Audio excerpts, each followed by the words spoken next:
Last পার্টে আমরা দেখেছিলাম ইয়নহো বলে আমার তো কিছুই ভালো লাগেনি, কিন্তু একটা জিনিস প্রচন্ড ভালো লেগেছে যেটা আমাকে অ্যাট্রাক্ট করছে। সেটা হলে তুমি। আমি বুঝতে পারছি না এরকম কেন হচ্ছে। আমার তো মনে হচ্ছে আমার তোমাকে ডেট করা উচিত। তো এটা শুনে সিওল প্রচন্ড শকড হয়ে যায়। সিওল বলে তুমি কি নিজের সেন্সে আছো? কি বলছো তুমি?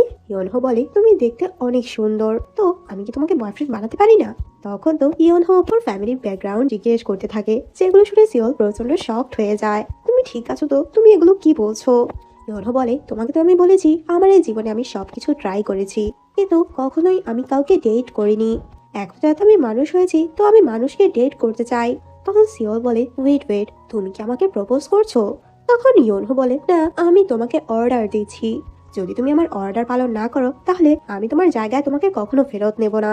সিওল বলে তুমি কি আমাকে পছন্দ করো? ইয়নহো বলে না, আমি তোমাকে পছন্দ করি না, কিন্তু আমি চাই তুমি আমার বয়ফ্রেন্ড হও। ডেট করাটা আমার খুব শখের মনে হচ্ছে। ওর এরকম কথা শুনে সিওল তো প্রচন্ড শকড হয়ে যায়। এরপর দেখি সিওল যখন ঘুমাচ্ছিল ইয়নহো তো ওর কাছে এসে ওকে দেখতে থাকে, আর ও ভাবতে থাকে ও যে এত হ্যান্ডসাম, আমি ওকে আগে কেন নোটিস করিনি। হঠাৎ করে সিওলের ঘুম ভেঙে যায় আর ওকে এত কাছে দেখে ও প্রচন্ড শকড হয়ে যায়। তুমি এখানে কি করছো? তখন ইয়নহো বলে আমি তো একসাথে ঘুমোতে চাচ্ছিলাম, কিন্তু সিওল এরকমটা করে না। এরপর ওরা যখন ব্রেকফাস্ট করছিল তখন ইয়নহো বলে আগে আমাকে খাইয়ে দেবে। এরপর নিজেও সিওলকে খাইয়ে দেয়। ওর এরকম আচরণে সিওল তো অনেকটাই শখ ছিল। তখন ইয়নহো বলে আচ্ছা আজকে আমরা ডেটে কোথায় যাব? তখন সিওল বলে তোমার এসব বন্ধ করো প্লিজ, আমাদের তো আবারও ওল্ড কেয়ারে যাওয়া উচিত। তখন ইয়নহো বলে ভালো কাজ করে আমি একদিনে পাওয়ার অর্জন করতে পারবো না, এর জন্য মিনিমাম 1 সপ্তাহ তো লাগবেই। আর হ্যাঁ, আমি তো ওই লোকটির ব্যাপারে জানতে চাই, কাকে যে আমাকে মারতে চেয়েছিল। এরপর তো ওরা ওল্ড কেয়ারে আসে। আসার পর ওই লোকটিকে খুঁজতে থাকে, কিন্তু আজকে ওরা কোথাও লোকটিকে দেখতে পায় না। এরপর ওরা তো এক নার্সকে ওই লোকটির ব্যাপারে জিজ্ঞেস করে, তখন ওরা জানতে পারে ওই লোকটি তো কালকেই মারা গেছে। যেটাতে ওরা দুজনেই প্রচন্ড শকড হয়ে যায়। অন্যদিকে আমরা জাংকে দেখি, ওর সাথে তো কিছু আত্মা দাঁড়িয়েছিল যাদেরকে ও নিজেই করেছে। তখন জাং ওর গাড়ি নিয়ে বের হয়, কিন্তু ওর শরীরের কন্ডিশন অনেকটাই খারাপ হয়ে যায়, যার কারণে ও গাড়ি থামায়। তখন আমরা দেখি জাং এর মুখ থেকে রক্ত বের হতে থাকে, আর ওখানে ও অজ্ঞান হয়ে পড়ে। তখন আমরা দেখি ও যাদেরকে যাদের সবার আত্মাগুলো ওকে ঘিরে রাখে। পরের সিনে ইয়নহো আর সিওল তো ওই লোকটির ফিউনারেলে আসে। লোকটির ছেলে ওদেরকে দেখে একটু অবাক হয়, তোমরা এখানে? লোকটি তখন জিজ্ঞেস করে আচ্ছা তোমরা কি ওনাকে আগে থেকে চিনতে? ইয়নহো বলে সেটা জানার জন্যই তো এখানে এসেছি। ইয়নহো ওদের সাথে একটু রুডলি কথা বলছিল, তখন সিওল বলে একটু নম্রভাবে কথা বলতে, আর ওদেরকে সরি বলে আসলে ও তো অ্যাব্রোডে বড় হয়েছে, যার কারণে ও এখানের কালচার জানে না। ইয়নহো তখন বলে হ্যাঁ আমি তো অ্যাব্রোডে ছিলাম, আর তোমার বাবা আমার ক্লায়েন্ট ছিল, কিন্তু তোমাদের অবস্থা তো খারাপ কেন? তোমার বাবা তো খুব ধনী হওয়ার কথা ছিল। তখন মেয়েটি বলে আমি যখন এই ফ্যামিলিতে আসি তখন থেকেই তো ওদের ফ্যামিলির কন্ডিশন একটু খারাপই চলছে। তখন লোকটি বলে আসলে আমার বাবা তো আগে অনেক বড় লোক ছিল। তখন আমরা ফ্ল্যাশব্যাকের সিন দেখি, ওই লোকটির তো খুব বড় মেডিকেল ফার্ম ছিল। এক লোক তো এই কোম্পানিটি কিনতে চাচ্ছিল, কিন্তু কোনোভাবেই উনি কোম্পানি বিক্রি করবে না। অনেক অনেক টাকা অফার করলে অবশেষে উনি রাজি হয়ে যায়। কিন্তু এরপর তো ওই ফার্মটি অনেক রেপুটেশন অর্জন করে, পুরো কোরিয়ায় জনপ্রিয় হয়ে পড়ে। তখন আমার বাবা খুব রিগ্রেট করতে থাকে, আর এর থেকে ভালো মেডিসিন বানানোর ডিসিশন নেয়। আমাদের সব টাকা সম্পত্তি ওখানে ইনভেস্ট করে, কিন্তু এরপর কোনো লাভই হয়নি, উল্টো সব লসে গেল। আমরা পুরো ব্যাংক্রাফট হয়ে পড়ি।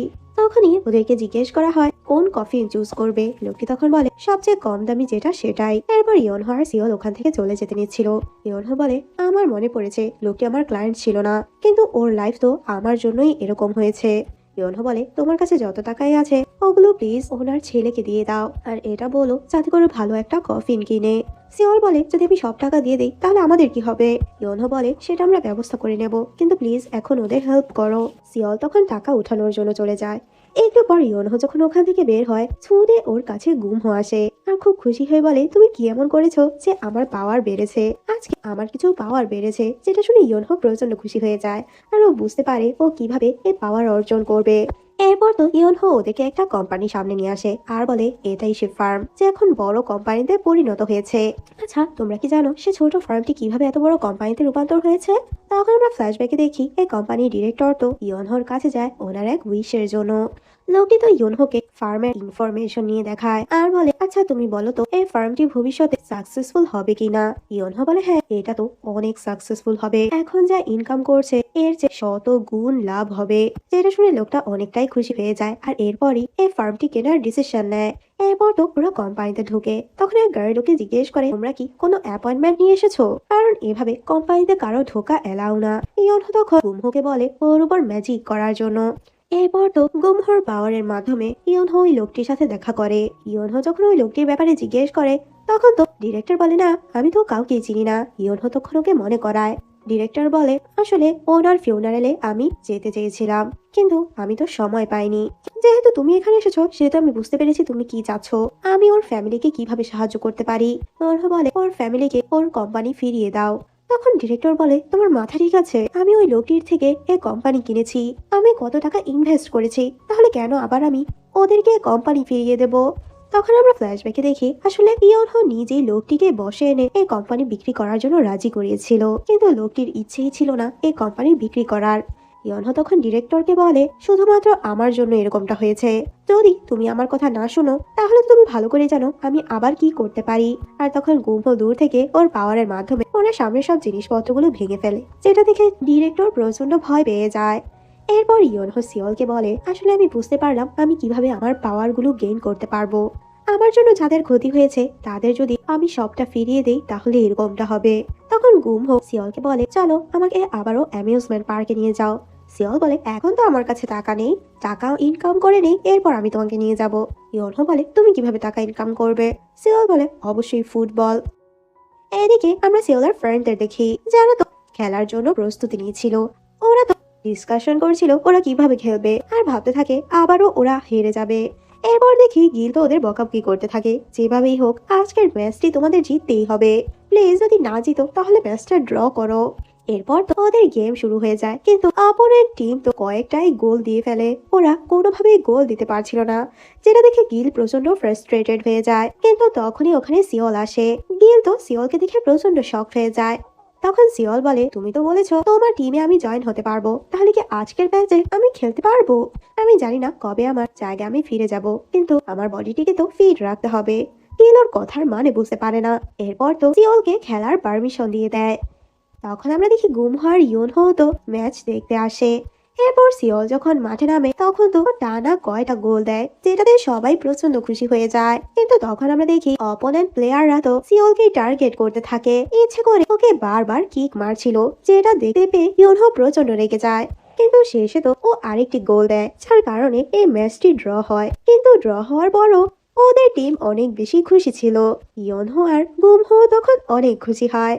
অন্যদিকে আমরা জাংকে দেখি, ওর যখন জ্ঞান ফিরে আসে তখন তো ওর ওই তান্ত্রিকের কিছু কথা মনে পড়ে। তুমি যত মানুষকে মারছো, ওই আত্মাগুলো কখনোই তোমাকে বাঁচতে দেবে না, এমনকি ওরা তোমাকে মরতেও দেবে না। জাং যখন হসপিটাল থেকে বের হয় তখন ওর সাথে লিহিয়ন দেখা করতে আসে। আমি তো কেউ একজনের সাথে তোমাকে দেখা করাতে চাই। এদিকে আমরা সিওলকে দেখি, ও তো ওর টিম মেম্বারদের অনেক বকাবকি করতে থাকে, ওদের দোষগুলো ধরতে থাকে আর প্রচন্ড রাগারাগি করে। ওর এরকম আচরণে গিল প্রচন্ড শকড হয়ে যায় আর প্লেয়াররাও অনেকটাই অবাক হয়। তখন সিওল তো ওদের দোষগুলো ওদের সামনে তুলে ধরে, আর যেটা প্লেয়াররাও বুঝতে পারে। গিল তো ভয় পেয়ে রুম থেকে বের হয়ে যেতেই নেয়। সিওল তো গিলকেও বকাবকি করতে থাকে, তোমার ইনস্ট্রাকশনেই ভুল ছিল। ইয়নহো তো প্রচন্ড খুশি ছিল, ও গুমহোকে বলে আজকে তো সিওল খুব ভালোই খেলেছে, আর বলে তুমি এখানে কি করছো, যাও তুমি তোমার জায়গায় চলে যাও। এদিকে সিওল তো ওদের জিজ্ঞেস করে, আচ্ছা প্রতি সপ্তাহে তোমরা কত টাকা করে পাও। তখন ওরা বলে, আমরা তো এভাবে টাকা পাই না, আর ম্যাচের হিসাব করে আমাদের টাকা দেওয়া হয়। তখন সিওল বলে, এত কম টাকায় তোমরা সার্ভাইভ কিভাবে করো। ওরা বলে, ফুটবলের সাথে সাথে আমরা পার্ট টাইম জবও করছি, যাতে করে আমরা আমাদের লাইফটাকে স্টেবল রাখতে পারি। যেটা শুনে সিওল তো অনেকটাই হতাশ হয়ে পড়ে। এরপর যখন ও বের হয় তখন দেখতে পায় ইয়নহো ওর জন্য ওয়েট করছে। ওর মন খারাপ দেখে ইয়নহো জিজ্ঞেস করে, কি হয়েছে তোমার। সিওল বলে, আমি তো ভেবেছিলাম ম্যাচ শেষে আমি কিছু টাকা পাবো, কিন্তু এটা তো প্র্যাকটিস ম্যাচ ছিল। তখন ইয়নহো বলে, তুমি কোনো টেনশন করো না, আমি কিছুর ব্যবস্থা করব, কিন্তু আজকের ম্যাচে তো তুমি অনেক ভালো খেলেছো। তখনই সিওলের এক ফ্রেন্ড ওর সাথে দেখা করতে আসে। ওই ফ্রেন্ড তো একটু বড় লোক ছিল, আর সিওল তখন ওর কাছ থেকে টাকা চেয়ে বসে। ইয়নহো বলে, আজকের রাতে তো আমি এক জায়গায় যেতে চাই। সিওল জিজ্ঞেস করে, কিন্তু ইয়নহো ওকে বলে না। রাতে ইয়নহো খুব সুন্দরভাবেই রেডি হয়। সিওল ইয়নহোকে এভাবে দেখে অনেকটাই অবাক হয়ে যায়। ও হা করে ইয়নহোর দিকে তাকিয়ে থাকে। আর জিজ্ঞেস করে তুমি এভাবে রেডি হয়ে কোথায় যেতে চাও। তখন ইয়োনহো বলে আমি নামসান টাওয়ারে যাব, যেখানে সব কাপলরা ওদের উইশের লক লাগায়। যেখানে ইয়োনহো ওর নামের একটি লক লাগাতে চায়। ও তো ওদের উইশ পেপারে লেখে আবার যাতে আমাদের লাইফ আগের মতো হয়ে যায়। সিওল বলে তুমি এরকম বাচ্চাদের মতো আচরণ কেন করছো। ইয়োনহো বলে আমাদের দুজনের লাইফ যখন ঠিক হয়ে যাবে তখন আমরা যে যার রাস্তায় চলে যাব, কিন্তু এখন এইভাবে আমরা তো লাইফটাকে এনজয় করতে পারি, তাই না? অন্যদিকে উসক যখন বাসায় ফিরে আসে তখন ও ওখানে লিহিউনকে দেখতে পায়। ও লিহিউনকে এখানে দেখে অনেকটাই শকড হয়। তুমি এখানে কি করছো আর আমার বাবা কোথায়? লিহন বলে সামনেই তাকাও। তখন উসক দেখতে পায় ওর বাবা অজ্ঞান হয়ে নিচে পড়ে আছে। উসক অনেকটাই ভয় পেয়ে যায় আমার বাবার কি হয়েছে। তখনই ওখানে জাং আসে আর বলে এখন তো তোমার বাবা অজ্ঞান হয়েছে। তখন লিহিয়ন বলে আমি ওকে এজন্য এনেছি যাতে করে তোমার হারানো স্মৃতিগুলো তুমি আবারও ফিরে পাও। অন্যদিকে ইয়োনহো আর সিওল তো একসাথে ডিনার করতে আসে। সিওল ইয়োনহোর জন্য স্টেক কাট করে, যেটাতে ইয়োনহো প্রচন্ড খুশি হয়ে যায়। ইয়োনহো বলে তুমি তোমার ডেটটাকে স্পেশাল করতে চাও না? সিওল বলে আমি কখনোই কোনো স্পেশাল ডেট চাইনি। আমি তো সাধারণ মানুষের মতোই নিজের পার্টনারের হাত ধরে হাঁটতে চেয়েছিলাম, কিন্তু একটা সেলিব্রিটির লাইফে এগুলো করা খুবই টাফ। তখন ইয়োনহো বলে কিন্তু আমার লাইফটা পুরোপুরি আলাদা ছিল। আমি যখন ইচ্ছা যার সাথে টাইম স্পেন্ড করতাম। আমার কত ফ্রেন্ড বানিয়েছি, কিন্তু আবার নিজের পাওয়ার ইউজ করে ওদের মেমোরি মুছে দিয়েছি। অন্যদিকে আমরা দেখি চাং ওর কিছু রিচুয়ালের মাধ্যমে উসকের ওই মেমোরি ফিরিয়ে দেয় আর ওকে বাধ্য করে ওগুলো ওদেরকে বলার জন্য। উসক তখন বলে ইয়োনহোর পাওয়ার তো চলে গিয়েছে, ও এখন মানুষ হয়ে গিয়েছে। যেটা শুনে ওরা তো অনেক বেশি খুশি হয়ে যায়। এদিকে ইয়োনহো সিওলকে ওর হাত ধরতে বলে, তখন সিওলও ওর হাত ধরে। তখন ইয়োনহো বলে আমি বুঝতে পারছি না কি হচ্ছে। আগে তোমাকে দেখলেই আমার হার্টবিট ফাস্ট হয়ে যেত, কিন্তু এখন তো আমরা ডেট করছি, কিন্তু আমার মধ্যে এখন কোনো এক্সাইটমেন্টই কাজ করছে না। সিওল বলে আচ্ছা যদি সবকিছু আবারও ঠিক হয়ে যায় তাহলে কি তুমি এই মেমোরিগুলো মুছে দেবে? ইয়োনহো বলে হ্যাঁ, যদি এরকমটা আমি না করি তাহলে তোমার লাইফ লিড করতে তোমার খুবই কষ্ট হবে। সিওল বলে যদি তোমাকে আমার ভুলে যেতেই হয় তাহলে তো ওইরকম লাইফ আমার দরকার নেই। এটা বলেই ও তো ইয়োনহোকে নিজের কাছে টেনে নেয় আর হঠাৎ করেই ওকে কিস করে, যেটাতে ইয়োনহো প্রচন্ড শকড হয়ে যায়। আজকের পার্টি এখানেই শেষ হয়ে যায়। পরের পার্টি কি তোমরা দেখতে চাচ্ছো? দেখতে চাইলে অবশ্যই আমাকে কমেন্ট করে জানিয়ে দাও। সবাই ভালো থেকো, বাই।